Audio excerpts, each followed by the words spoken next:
மதுரை மீனாட்சி அம்மன் தனது பக்தனுக்காக நேரில் காட்சி கொடுத்த உண்மை சம்பவம்.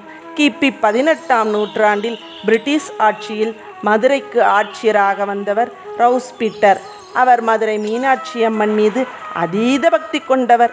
ஒரு நாள் ரவுஸ் பீட்டர் அவரது மாளிகையில் அசந்து தூங்கிக்கிட்டு இருந்தார். அப்போ ஒரு சின்ன சிறுமி வந்து அவர் கையை பிடித்து வா வெளியே போலான்னு வெளியே கூட்டிகிட்டு வர்றாங்க. அவங்க 2 பேரும் வெளியே வந்த அடுத்த கணமே அவர் மாளிகை மேலே இடி விழுந்து தரைமட்டமாயிடுச்சு. இதை பார்த்த ரவுஸ் பீட்டருக்கு ஒரே திகைப்பு. நம்ம ரூமில் உள்ளே தாப்பா போட்டு இருக்கும்போது இந்த சிறுமி எப்படி உள்ளே வந்தாள் என்று அந்த சிறுமி பின்னாடியே போய் நன்றி சொல்லலாம்னு போகிறாரு.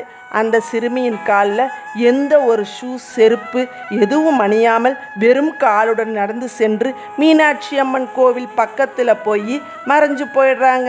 அப்பதான் அவருக்கு தெரியுது, அம்மன் மீனாட்சி அம்மனே நேரில் வந்து தன் உயிரை காப்பாற்றியிருக்கான்னு.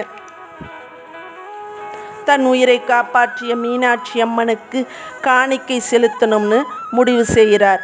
தனக்காக வெறும் காலுடன் வந்து தன் உயிரை காப்பாற்றிய மீனாட்சி அம்மனின் கால்கள் வலிக்குமேனு ஒரு ஜோடி தங்க ஷூஸ்களை காணிக்கையாக செலுத்துகிறார்.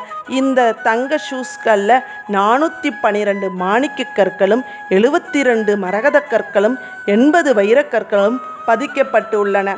இன்று வரை இந்த ஜோடி பாதுகம் பீட்டர் பாதுகம்னு அழைக்கப்படுகிறது. ஒவ்வொரு சித்ரா திருவிழாவிற்கும் தேவி மீனாட்சி அம்மனின் உற்சவ மூர்த்திக்கு பாதுகாமங்களால் அலங்கரிக்கப்படுகின்றது. அது மட்டும் இல்லாமல் அம்மன் நடந்து போகும்போது அவரது திருப்பாதங்கள் தன் மீது நடந்து போவதாக இருக்கட்டும் என்று சொல்லி அந்த காலனிக்கு அடியில் தன் பெயரை எழுத சொல்லிட்டாரு. இன்னும் அந்த பாதுகைக்கு அடியில் பீட்டர் என்ற பெயர் பொறிக்கப்பட்டிருக்கும்.